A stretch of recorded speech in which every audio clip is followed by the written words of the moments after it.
Geliyor. Atayı bırakmaya geldim şimdi. Benden önce koştu. Bakın burada dışarıda uyutuluyor çocuklar bebek arabasına. Arkadaşlar kar yine yağmaya başladı. Yemek molasına çıktım. Bugün bizim başımıza gelen pişmiş tavuğun başına gelmedi herhalde. Arkadaşlar bir dahaki yoğurt yaparken tarif edeceğimi söylemiştim size. Tatilden eve döndüğümüzde kurutma makinemiz bozulmuştu. Yeni bakmaya geldik. Fiyatlarını da birkaç tanesini çekeyim size. Yeni özellik gelmiş. Norveç'te kullanımı yasaktı. Her şey hazır. Dışarısı efsane oldu şu.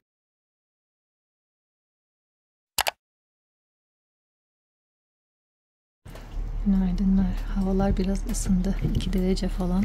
Saat 6:30 işe gidiyorum. Benim gönderdiğim karlar memlekete ulaşmış. Kar tatili bile yapmışsınız. Biz karın üstüne yağmur yağdı. Her taraf jilet gibi. İşe gitmeye, okula gitmeye devam ediyoruz gördüğünüz gibi. Zaten buraya yağan kar oraya yağsa herhalde ömür boyu tatil yapılır diye düşünüyorum. Bayağı karlar eridi gerçi de şu an en gıcık olduğum şey bunun üstü komple donacak biraz eksiye düştüğü an. O zaman hayırlı başarılar. Uçuşa geçeceğiz. Neyse arabanın üstü temizlendi en azından var ya yer jilet. Zor yürüyorum şu an. Zaten parlaklığından anlayabilirsiniz ne kadar jilet gibi olduğunu. Arabalar bu buzun üstüne gidiyor. Çünkü ona göre hazırlık yapmışlar. O yüzden tatil olmuyor. Bu buzda bisikletle işe mi gidiyor artık okula mı gidiyor? Gidiyorlar yani. Bir fren testi yapayım. Bak araba kayıyor normalde. O yüzden ani fren yapmamak lazım. Gerçi ana hatlar açık gördüğünüz gibi. Sadece ara yollarda sıkıntı var. 7/24 kar küreme makineleri çalışıyor. Bunun için. Arkadaşlar yollarda böyle buzla tuzla karışık taşlar, minik taşlar var. Kayıp düşmeyelim ve arabalar kaymasın diye. Az daha derken kayıyordum. Şimdi saat 1:30 Atan'ın toplantısı var. Onun kreşine doğru gidiyorum. Bugün çok yoğun bir gün. İşe geri döneceğim. Tekrar toplantımız var akşam. Beril'in doğum günü var. Çok işim var bugün. Allah kolaylık versin. Gün batmaya başladı bile. Baksanıza. Böyle bir pembiş bulutlar oluştu. Güneş oralarda bir yerde ama göremiyoruz kendisini şu anda. Ben kaçtım. Görüşürüz. Saat 4'e geliyor. İşten 1:30'da çıktım. Atan'ın toplantısına gittim. Sonra bir kısa eve uğradım. Tekrar işe geri dönüyorum. Toplantımız var. Bu arada saat 4'e 5 var ve her taraf karanlık. Yani sabah evden karanlıkta çıktım. Karanlıkta tekrar geri işe dönüyorum. Gün ışığı görmedim bugün diyebiliriz. Görüşürüz. Vallahi ben bu karda, yağmurda da spora geliyorsam ben iyicene Norveçli olmuşum arkadaşlar. Adapte olmuşum Norveç'e. Gördüğünüz gibi yerler mahvoldu yağmur yağınca. Bazı yerler buz tutmuş, zor yürünüyor. Ama yılmak yok. Spora başladık, devam edeceğiz.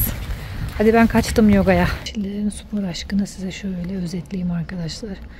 Görüyorsunuz full salon. Seç beğen al. Hangi ayakkabı istiyorsunuz? Bir videomda görmüştünüz kapının girişindeki bu cihaz ne işe yarıyor diye. Gördüğünüz gibi böyle eve ıslak geldiğimiz için ayakkabılar ıslak kardan dolayı. Bunları ısıtmak ve kurutmak için kullanıyoruz. Çok soğuklarda ısıtmak için, ıslaksa da kurutmak için kullanıyoruz. Böyle evlerde görebilirsiniz Norveç'te olan bir cihaz. Ve sıcak hava üflüyor içerisine. Kurutma amaçlı kullanıyoruz. Genelde kapıların girişinde oluyor böyle evlerde. Neredeyse 2 aydan fazladır böyle evin içinde kurutuyoruz çamaşırları ama kışın, hadi yaz bir yerde, kışın çok kötü olmaya başladı. Artık rutubet kokutuyor evleri. Makine baktığınızda hala taş gibi. 8 senedir karımızı çekiyor. Burada bir sürü kıyafet kuruttuk 8 yıl içerisinde. Artık ömrünü doldurdu bizle beraber. Bu emektara bugün veda ediyoruz. Gidip bakacağız birazdan ama önce garajın önünü, karları açmamız lazım. Eşim şimdi garajın önünü temizliyor. Tabii sipariş vermemiz gerekiyor. Hemen gelmeyecek muhtemelen. Biraz zaman alacak. İnşallah şu çileden kurtulacağım. Yani Norveç kışın kurutma makinesiz çekilmiyor arkadaşlar. Tamiri neredeyse yenisiyle aynı para olduğu için burada işçilik çok yüksek. Tamir çok masraflı. Genelde herkes yenisini almayı tercih ediyor. O yüzden yeni bakmaya geldik. Fiyatlarını da birkaç tanesini çekeyim size. Şu an Black Friday olduğu için indirim var. 4-5 bin krondan başlıyor fiyatları. Zaten tamire götürsek bizimkini en az 3-4 bin arası tutacak. O yüzden yenisini almaya karar verdik. Daha mantıklı. Yeni kurutma makinesinin taşımasını ve kurulumunu da kendimiz yapmak zorundayız. Yoksa üzerine 2000-3000 kron daha eklenecek değil mi? Aynen. Şimdi taşıyacağız içeriye makineyi. Kurulumu da kendimiz yapacağız. Burada servise ve taşımaya ekstra para veriyorsunuz. Eskisini balkona koyduk şimdilik. Elektronik mezarlığına gidecek. Eskiyi getirin yanıyor alın dediler. Kaç paradan saydılar? 100 kron verdim. 100 krondan saydılar koca makineyi. Şimdi tabii, yenisini kuracağız birazdan. Önce kurayım ben, sonra kullanım kılavuzunu okuruz. Tipik her ustanın yaptığı gibi evdeki ustaların. Ne var ki ya, en fazla fişe takacağız, çalışacak işte. Değil mi? Kesin öyledir. Bir borusu var, onu da işte takacağız. Lavaboya tamam. Allah'tan böyle durumlarda siz kurduğunuz bir sıkıntı çıkartırsa garantiye sokmuyoruz demiyorlar. Garanti kapsamında her şey. Biz kursak da garanti kapsamında. O yüzden sıkıntı yok. Kendimiz kurabiliyoruz arkadaşlar. Türkiye'de biraz farklı durum. Kendiniz kurduğunuzda garanti kapsamına alınmıyor diye biliyorum. Hala öyleyse. Burada durum biraz daha farklı. Şimdi kuracağız. Yalnız haftalarca hangi markayı alsak diye kendi aramızda tartıştık. Hatta ChatGPT'ye bile sordun hangisi daha iyi falan, avantajlı diye. Sonra ne yaptık, anlatsana hayatım. Ne yaptık? O kadar uğraştıktan sonra gittik. Orada çalışan bir tane stajyer, 15-13 yaşında çocuk vardı. O dedi abi bu daha iyi. Bunu aldık. Ay hiçbir markasını da hiç bilmiyorum. Epoch diye bir marka. İlk defa duyuyorum. Belki buraya özel de üretilmiş olabilir. Araştırmadık hiç. Neden bunu aldık? 7 yıl garantisi her şeyi dahil kapsamında dedi. İşte rezistans, motor garantisi vesaire var dedi. O yüzden bunu tercih ettik. Çünkü burada tamir işleri, işçilik yüksek olduğu için çok pahalı arkadaşlar. O yüzden genelde ya ekstra sigorta yaptırıyoruz ya da böyle garantisi yüksek olan şeyleri almayı tercih ediyoruz. Bakalım ne kadar dayanacak bize. Norveç'te biraz tamirat işleri iş gücünden dolayı yüksek ve sıkıntılı. Yenisini almak daha mantıklıya geliyor o yüzden. Ben şöyle biraz enerji şeyini de göstereyim. A++ bu. Daha önceki baktığımıza göre bir tık daha enerji şeyi iyiydi. Kapasitesi daha yüksekti. Bir de daha az ses çıkartıyor diye bunu tercih ettik. Bir de 7 yıl her şey dahil garantisi var içerisinde. Bakalım inşallah memnun kalırız. Eski makine çöpe gidiyor. İlla ben İlla ben yapacağım baba dedi. Annem annem gelmesin dedi. İkimiz götürelim dedi. Beraber. Şimdi aldığımız yerde elektronik çöpleri koyacak bir konteyner var. Oraya atacaklar. Beraber gidiyorlar atmaya. Eğlenceli mi Beril? Ah zavallı makinem. 8 sene karımızı çekti. Niye itiyorsunuz kakıyorsunuz? Bari güzel uğurlasaydık. Evet. Makineyi son yolculuğuna uğrayacağımız yere geldik. Efendim Beri? Yeni makine değil mi? Hayır. Yeni gibi ama atmak zorundayız. Yapacak bir şey yok. Artık ısıtmıyor. O bizim eski makinemiz kızım. Diğer mesai arkadaşlarıyla beraber artık burada duracak. El salla. Makineye el salla. Yeni özellik gelmiş. Norveç'te kullanımı yasaktı. Şoförsüz kullanamıyorduk bu uygulamayı. Bakar mısınız? Eşim şimdi kontrol ediyor kendisi dışarıda. Araç kendi kendine garaja park ediyor. Ve dışarıdan da çağırabiliyoruz bu arada. Normalde yasaktı bu. Yeni güncelleme geldi dün. Güncelleme ile birlikte artık bunu da kullanabiliyoruz Norveç'te ama yine de kontrollü kullanmak lazım. Yolların hali ortada. Arkadaşlar bir dahaki yoğurt yaparken tarif edeceğimi söylemiştim size. Daha önce tarif vermiştim ama bu sefer farklı yapıyorum. O yüzden tekrar göstereceğim. Bu Kupe Extra'nın kendi markası Angola Mark diye bir marka. Biraz daha organik bir süt. Market sütü ama daha böyle günlük sütlere yakın bir süt. Röros firması yapıyor bu sütleri. Bir tık daha yağlı, kıvamı daha güzel olduğu için bunu tercih ediyorum. Bir de içerisine daha yağlı olsun diye krem flöte koyacağım. Daha önce ne koyuyordum biliyor musunuz? Daha önce bunun üzerinde mat flöte yazanı, yeşil, dışı yeşil olanını kullanıyordum. Mat flöte biraz daha yemeklerde kullanılan bir flöte. Daha az yağlı. Buna göre bir de bunu çok çırptığınız zaman tereyağı da yapabiliyorsunuz. Yoğun bir kıvama geldiğinde de krem şanti olarak kullanıyorsunuz. O yüzden adı krem flöte. Yani tatlılarda krem şanti olarak kullanabilirsiniz. Ama çok çırparsanız tereyağı oluyor, bilginize. Bunların hepsini tencereye koyup ısıtacağım. Böyle kaynama kıvamına gelmesi yeterli. Tamamını kaynatmanıza gerek yok. Çünkü bu günlük süt gibi ama direkt hani inekten gelen bir süt değil. Pazarlardan aldığımız, yani köylerden gelen direkt sütten değil. Market sütü neticede. O yüzden kaynatmanıza gerek yok. Bununla belli bir ısıya ulaştığı zaman bu hani parmağınızı sokuyor. Ben parmağımı sokarak şey yapıyorum. Dereceyle de yapabilirsiniz. 47 derece gibi falan oluyor. 47-48 derece. Parmağımı içerisine sokuyorum. 8'e kadar sayıyorum. Eğer parmağımı ısırıyorsa, çok da yakmıyorsa o derecede içinden bir kepçe alıp normal yoğurdumla karıştırıp daha sonra yoğurdu içerisine koyup bir güzel karıştırıp cam kavanozlara alıyorum ve fırında bekletiyorum. Olayın sırrı bu. Fırınımızı ısıtmamız lazım. Ben fırını 50 dereceye getirdim. Isınacak. Sonrasında içerisine koyacağım. Bir 7-8 saat, belki 9 saat bekleyecek içerisine. Ama daha kısa da alabilirsiniz. Size bağlı. Fırının içerisindeki ısıya bağlı. Bilgi vereyim arkadaşlar. Norveç'te bir milli piyango var.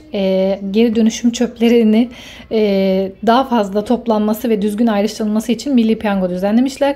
Özellikle karton çöplerin, yani süt kutularının üstüne isminizi yazıyorsunuz. Telefon numaranızı yazıyorsunuz. Bu şekilde temiz bir şekilde ayrıştırıyorsunuz. Bu şekilde karton biriktirme ve atma çöp poşetleri var. Bizimki buradaki turuncu, farklı renkte de olabilir. Sizin her belediyede değişiyor sistem. Bu şekilde bunları atıp kendi çöp kutumuza koyuyoruz. Orada ayrıştırılırken çekilişe katılacak olanlar ayrı götürülüyor. Ve çekilişte siz çıkarsanız 10.000 kron da kazanabilirsiniz, 100.000 kron da kazanabilirsiniz. Her sene olan bir çekiliş senede bir defa yapılıyor. Norveç çok çevreci bir toplum olduğu için geri dönüşüme çok önem veriyor. Bunun için de böyle işte teşvik amaçlı bir milli piyango düzenlemişler. Burada yaşayanların da bilgisi olsun. Telefon numaranızı ve isminizi yazıp bu şekilde ayrıştırıp doğru poşetle birlikte çöpünüze koyabilirsiniz. Oradan ayrıştırılıyor. Fakat belediyelerinizde bu konuyla ilgili farklı bir uygulama varsa araştırın mutlaka. Yanlış bir yönlendirme yapmak istemem. Her belediyede değişiklik olabilir. Bir önceki yoğurdumun kıvamını da göstereyim. Böyle katı kıvamlı oluyor gerçekten ve çok güzel bir kaymak oluyor üzerinde. Hani biriktirilip tereyağı da yapılabilir o kaymakla. Bu kadar yeter. Birazdan sütle karıştıracağım. Onu da tencereye koyup bir tık karıştıracağım. Sonra da kavanozlara alacağım. Arkadaşlar bu şekilde kapakları açık olacak. Fırına gönderiyorum. Fırının içi sıcak zaten. Bir 8 saat orada duracak. Arkadaşlar dolaptan çıkmış halde böyle bayağı bir kaymak tutuyor üstü. Gördüğünüz gibi döküyorum. Herhangi bir sıkıntı yok. Böyle taş gibi oluyor. Krem flöte koyarsanız böyle üzeri sarı kaymak oluyor. Mat flöte koyarsanız bu kadar kaymaklı olmuyor. Ama yine böyle sert tutuyor, bilginiz olsun. Dolapta kaldı. Bir saat kadar da ağzı açık dolapta kaldı bu şekilde. Daha iyi kıvam alıyor. Umarım beğenirsiniz. Tarifimi yapanlar yoruma yazsın. Arkadaşlar saat 3.30. İşten yeni çıktım. Dün koşuşturmadan çekemedim. Atanın toplantısıyla ilgili bir şeyler söyleyecektim size. Önceden tabii dilimiz iyi olmadığı için tercümanla giriyorduk toplantılara. Tercüman hakkınız var, ücretsiz. Norveç'e yeni gelenler için ufak bir bilgilendirme yapayım. Eğer İngilizceniz iyi değilse ve Norveççe'de bilmiyorsanız tercüman isteyebilirsiniz kendi ana dilinizde. Önceden biz de tercümanla katılıyorduk bazen daha iyi anlayabilmemiz için toplantıları. Şimdi çok şükür artık tercümansız da girebiliyoruz. Güzel geçti toplantısı. Böyle sene sonunda senelik değerlendirme yapılıyor kreşlerde. Genelde pedagoglar sorumlu olduğu için toplantıyı onlar yapıyorlar. Ana sorumluluk pedagoglarda. Aileyle kontağı genelde pedagoglar geçiyor. Genel olarak Atanın dil gelişimi iyi. Daha çok kelime öğrenmiş bu sene. İşte zaten yavaş yavaş artık okula hazırlığa başlıyorlar. 4 yaşında ama ufak tefek böyle pratik alıştırmalar ki yeni kelimeler öğrensin diye yapıyorlar. Onun haricinde işte genel durumuyla ilgili işte yemesi, içmesi, sağlık, gelişimi, motorik becerilerinin gelişimi, balansı vesaire o tarz şeylerle ilgili konuştuk. Genel olarak pozitif geri bildirim aldım. Güzel geçti toplantı. Sonrasında da zaten çok kısa eve uğradım. Biraz alışveriş yaptım. Hemen tekrar işe geri döndüm. Toplantımız vardı. Bizim yarın açık kreş günümüz var. Bütün ebeveynler gelecek. Noel için kreşi süsledik, ışıklandırdık. Işıkların açılışını yapacağız hep beraber. İşte aileler gelecek. Güzel bir ortam oluşacak. İşte kahve, burada glögg diyorlar, sıcak şarap. Alkolsüz versiyonunu paylaşacağız gerçi. Böyle buraya özel bir içecek. Genelde Noel zamanı içiliyor. Böyle baharatlı güzel bir içecek. Onu servis edeceğiz. İşte zencebilli kurabiye falan filan. Güzel bir atmosfer olacak. Işıkları birlikte geri sayarak aydınlatacağız. Çocuklarla birlikte. Eğlenceli olacak diye düşünüyorum. Zaten hali hazırda daha Aralık ayı gelmeden gördüğünüz gibi her yer süslenmiş. Tabii Aralık ayı ile beraber her yer daha ışıl ışıl olacak. Şimdi ufaktan süslemişler her yeri. O kadar erken kararıyor ki hava, bu ışıklara ihtiyacımız var. Böyle güzel bir atmosfer oluşturuyor karla birlikte. Biz de evi süsledik zaten. Ama henüz tamamını aydınlatmadık biz de daha erken diye. Sadece süslemelerimizi yaptık. Belki bir mahalle turu yaparım sizinle isterseniz. Baksanıza evler çok şık gözüküyor. Arkadakiler falan. İşte hava eksi 10 derece. Bu sefer spora Beril'le geldim. Ben spordan çıkacağım. Sonra Beril'i de idmana bırakacağım. Futbol antrenmanı var bugün. Anne kız spor yapıyoruz. Hadi bakalım. Saat 8.30'a geliyor. Atayı bırakmaya geldim şimdi. Benden önce koştu. Bakın burada dışarıda uyutuluyor çocuklar bebek arabasına. Daha önce bu konudan bahsetmiştim çokça kez. Burada bir kültür. Gördüğünüz gibi bebek arabaları dışarıda, tabii ki kapının önünde değiller ama dışarıda uyuyor. Sallıyor bana iki gözümün çiçeği. Görüşürüz ata. Saat 9.30, hava aydınlanıyor. Manzaraya bakar mısınız? Sanki gün yeni batıyormuş gibi. Her taraf pespembe oldu.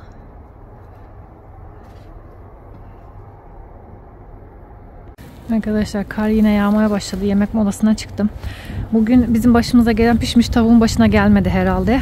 Passat yine çalışmadı. Donmuş tamamen. Aküsünü artık değiştirmemiz lazım. Arabanın Webasto'su var ama aküyü çok çabuk bitiriyor. Ve bir işe yaramıyor. O yüzden yeni akü almamız lazım. Bu sabah çalışmadı ve ben bir posta eşimi işe bıraktım. Bir posta Atay'ı kreşe bıraktım. Bir posta Beril'i okula bıraktım. Sonra kendimi işe getirdim. Şimdi eşime geri götüreceğim arabayı. Çünkü çocukları o alacak. Ben işe geri dönmem lazım. Akşam 6.30-7'ye kadar işteyim. Bugün daha önce bahsetmiştim. Veliler de gelecek. Şu an süslü bütün kreş. Göremiyorsunuz ama ışıklandırdık. Onların açılışı yapılacak. Şimdi yemek molamda arabayı tekrar eşime teslim etmek için okula doğru sürmeye gidiyorum. Görüşürüz.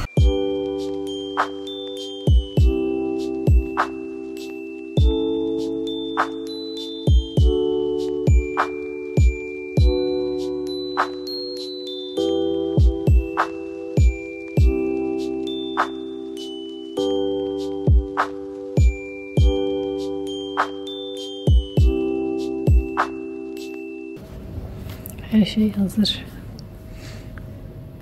Dışarısı efsane oldu. Şu an çekemiyorum ama çok güzel süsledik her yeri.